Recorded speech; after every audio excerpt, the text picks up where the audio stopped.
to my channel or a recurring viewer, great to have you. But if there's one thing you should know, I don't like Jon Kent at all. I think he's a horrible waste of a character that could have been good, and instead they sacrificed him on the altar of wokeness, leaving just a bland, pathetic excuse for something. I can't even call him a hero, just behind. It's just everything about the crap he does irritates the living hell out of him. And I have absolutely no interest in looking at his comics or whatever. This Superman's and a Kal-El thing that he does. But when I saw an article from CBR that said Superman gives his boyfriend a ring, I thought to myself, did they finally go down that road? Did they finally get so stupid and desperate that this is what they're going to do? So I checked out some of the reviews for it that I saw other people doing, and I figured let me throw my 2 cents in along with it. This all takes place in issue 14 of Superman Son of Kal-El. It starts off as everything else does, with Lois Lane giving a report around the world from the truth, right? Because, of course, if mommy isn't there to do something, then Jon Kent is just a waste of time. This has never been his comic. It's always Jay Nakamura and Lois Lane and everybody else but him is up there. And she's giving this report outing Bendix about how he's creating, because already sometime last time it had some United States senator who transformed into a monster, and they had to stop him, and that is when Jay's identity got revealed, even though people should already know who the hell he is. But anyway, all of this. So she's outing Bendix and how he's turning people into monsters and he's doing things. And if you don't know who Bendix is, don't worry, you don't have to be concerned about it, because Bendix is just basically Lex Luthor. Even though they have Lex Luthor here, Bendix is just basically Lex Luthor. And when you do find out about it, Bendix is like, well, I don't really care about that. Activate my giant death satellite that is basically like a floating space station that I have up there that apparently nobody knows about. Apparently nobody knows about. Just activate that so I could kill anybody I want whenever it time comes for it. And then he activates this giant shield around his little island nation thing, and that's all he's going to do. He's bunkered down, and he's good and ready. He doesn't care what's going on. So when next thing we know now, we end up meeting the revolutionaries that Jay Nakamura is a part of. Keep in mind though, we have, wait a minute, isn't that Lagoon Boy?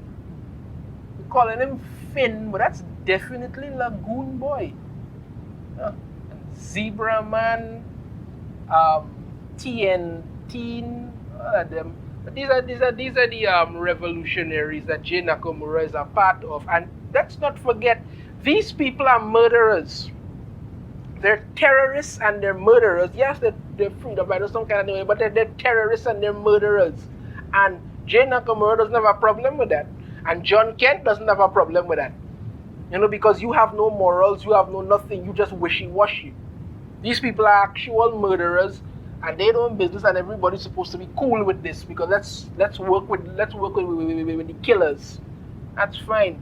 Not like anybody has to give a crap about anything around here anymore. We go on now.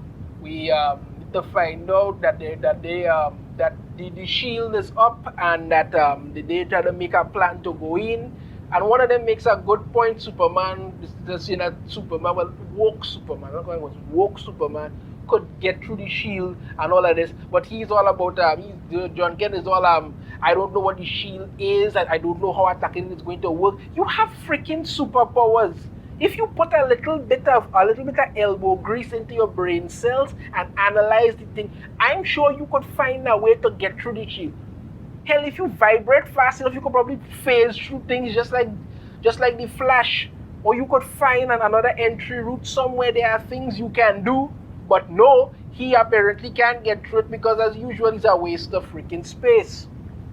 They go through all of that and all of this and da da da, and then he's all I want to make it clear when that shield goes down, no one dies, and then one of the killers, the revolutionaries, is all that's easy for you to say. You can't be killed. If a superpower monster is about to squash one of my people, I will do what's needed.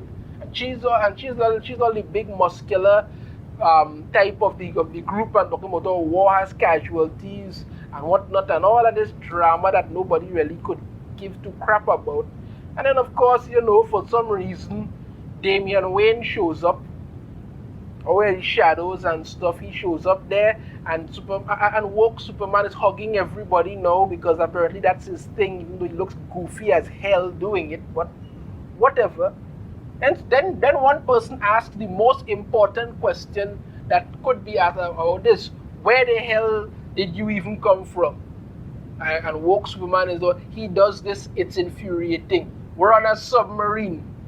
They are on a submarine underwater. How did you get in there? Nobody knows, but that's supposed to make sense. Okay, where the hell they want to do? I not really going to talk about it. So they make up plans to do what they have to do, and John is all about he and Jay will meet him, and he picks him up to fly away, and he has to hold him like this. You will never see Superman pick up Batman like this and fly away. Hell no.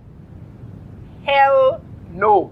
He either going in his jet, or he has to find a way to carry him without it looking as gay as possible. But no, since that is what they're pushing, let's do that. Where do they end up? Fortress of Solitude. And then he gives him some suit from the future. Some suit from the future that looks absolutely ridiculous, because now that his identity has been revealed, this is what's going on. And then here's the part. He gives him a ring, and then Jay is all, I'm pretty sure you're supposed to be on one knee for this, and then it's a flight ring. You all could set up anything to look a little more gay than this, but whatever.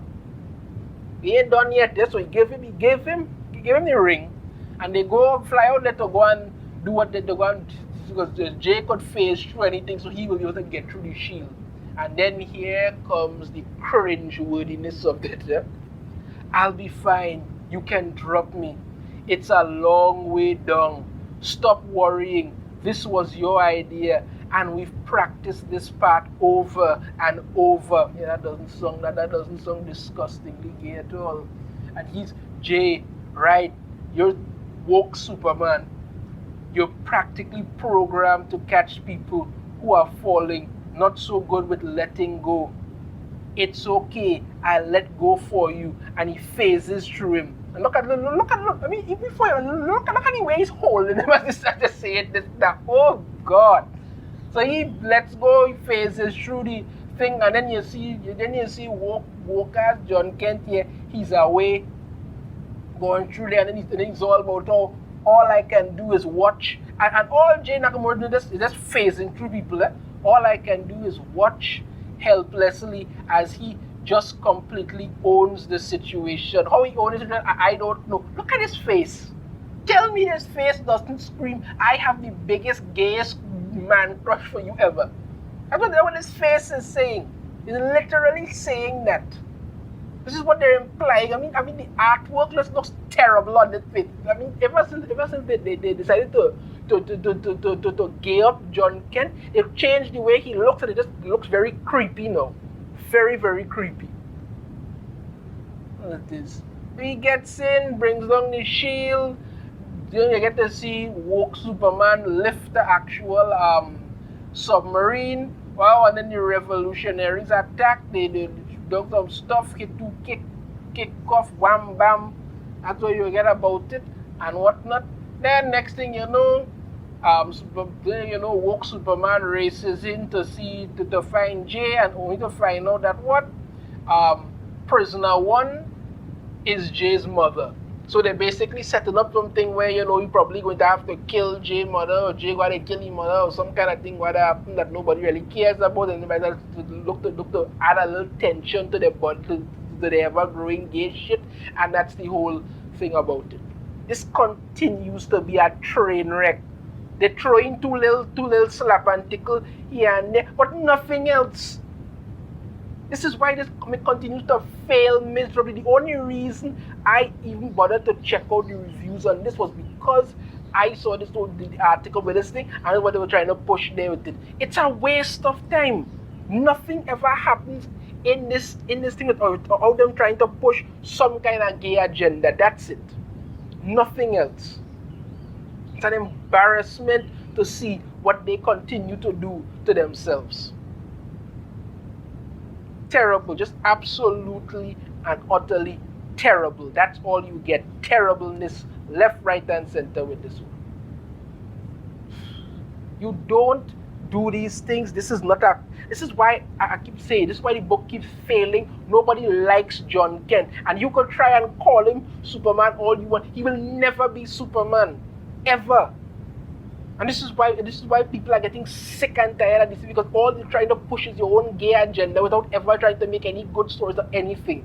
Jon Kent is a horrible, wasted character, and this is the crap you get. The entire story is always about Jay Nakamura or Lois Lane or everybody else but him. Because all you're trying to tell is a gay Superman story and nothing else whatsoever. Let me know in the comments what you think. You have a different opinion. I'd love to hear it.